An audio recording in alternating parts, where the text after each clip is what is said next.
Port Gamble Heritage Park is one of the largest county parks in Washington state, encompassing 3,500 acres of forest, trails, and wildlife habitat. But this remarkable place didn't become a public park overnight. It took years of vision, persistence, and partnership to transform this landscape from working commercial timberlands into the incredible place we know today.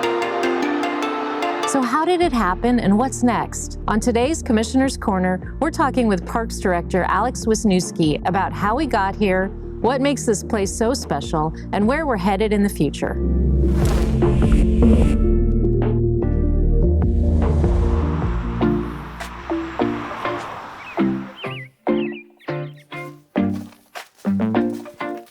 Alex, thanks for being here. I really love what you've done with this place. Well, thanks, Commissioner. I appreciate the comment, and I'm very happy to be here today. So people come to this park and they see an incredible park, but it hasn't always been that way. Can you tell us a little bit about how it came from working commercial forest land to become one of the biggest parks in the Kitsap Peninsula? Yeah, absolutely. Happy to talk about it. It's a really interesting history. It is the traditional homelands of the Port Gamble Sklallam and the Suquamish tribes. And in the 1800s, Pope Resources came in and developed a mill site where the Port Gamble town site is currently. The parkland that we have today was actually the location where they grew the trees to provide the timber for the mill. This lasted for almost 200 years. About 20-ish years ago, Pope was looking to move out of the region, and in doing so, there was potential for development of this land. But the community became aware of this, and they really pulled together to acquire the land for protection, for preservation, and turning it into an amazing public space under the banner of Kitsap County Parks. The acquisition happened over the course of 3 years, from 2014 to 2017, and so really the Forest and Bay project, get a lot of credit for the creation of this park. This is why it's here. It's really one of those projects that no single organization could have done alone. So one of the things I love about this park is that everyone has their own reason for coming here. I personally love walking miles through the forests and the forests that are growing back, but everybody has a different reason for enjoying the park. Can you tell us a little bit about how the park is used by people? Oh, absolutely. This is one of our most visited parks, and the trail network here is really vast, and it is the primary attraction point. And so we get a lot of traditional trail users, your hikers, your runners, your bikers, your walkers and bird watchers, and even a lot of equestrian use on the trail. But we also have two other kind of vast components of folks are here for education reasons, as well as special events that are hosted here. Partner organizations that lead classes on site, to summer education, outdoor camps, and even mountain biking lessons in the mountain bike ride park. And then on the special event side, on occasion, we'll have bike races, we'll have running races, we'll even have just kind of general celebrations about the park itself. It's really become a place where a lot of folks can find home. And with all the different ways to use this park, it's important to not lose sight of the fact that it's also home for wildlife. So can you tell us a little bit about the critters and the nature that are being protected here? Yes, you are correct. This park is home to a lot of recreation activity, but also a lot of natural resource management. The park is really big. It's 3,500 acres, and the majority of it is undeveloped open space. And so it is home to a lot of wildlife. We have 1.5 miles of shoreline that touches the park. We have gooey duck and clams and salmon in the shorelines. In the forests, we have deer and coyote and fox.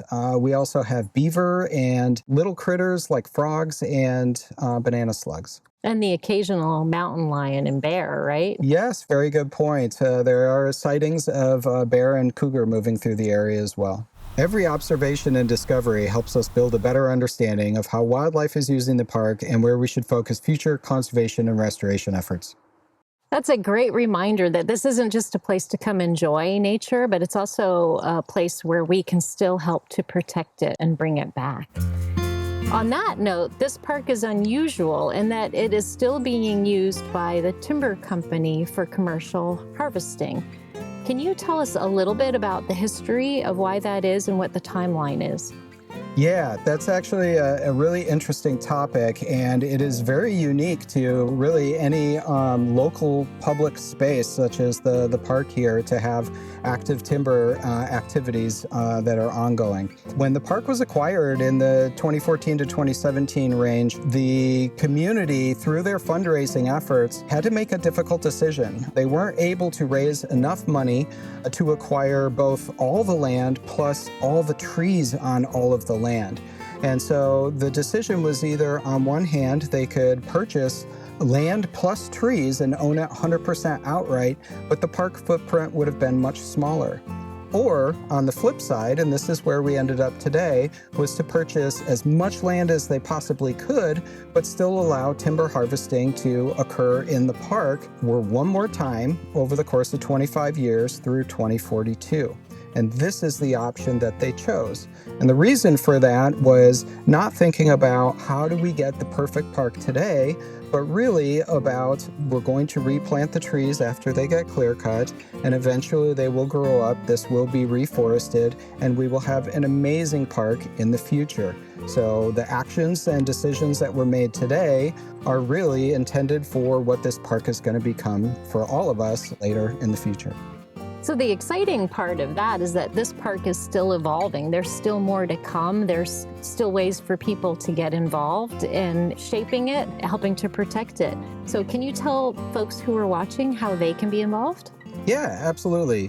There are two primary ways that people can get involved today. One is through an organization called Our Forest Fund. They are a local nonprofit that is doing fundraising efforts to buy back trees from the timber company before they get cut so that they are protected and preserved as part of the park. To date, they've raised over $1 million towards this effort. It's really quite amazing. The other way is we have the Parks Department has a project that's going to begin relatively soon. Back in 2021 and 2022, the Parks Department developed a what we call the framework for Port Gamble, which is really a master plan type document that dictates the future of the park. We're going to update that framework in 2026 and 2027, and there will be public engagement opportunities throughout that process. We don't have those specific dates just yet, but we do have a project page set up, and that timeline will be coming, and that can be visited at our website at kitsap.gov/parks. So this is really the chance, the opportunity for the public to be able to help support and shape the future of this park. Absolutely. So thank you so much for talking with us today, Alex. Really appreciate your time and your knowledge. And if you still have time today, I would love to check out some of these places you've been talking about. Let's do it. Port Gamble Heritage Park is a reminder of what can happen when a community comes together around a shared vision. Now it's our turn to carry that vision forward by protecting this place, caring for it, and preserving it for generations to come. Thanks so much to Alex Wisnewski for joining us. Learn more about upcoming events and the park's amenities at the Kitsap County Parks website, and learn how you can support the park by visiting ourforestfund.org.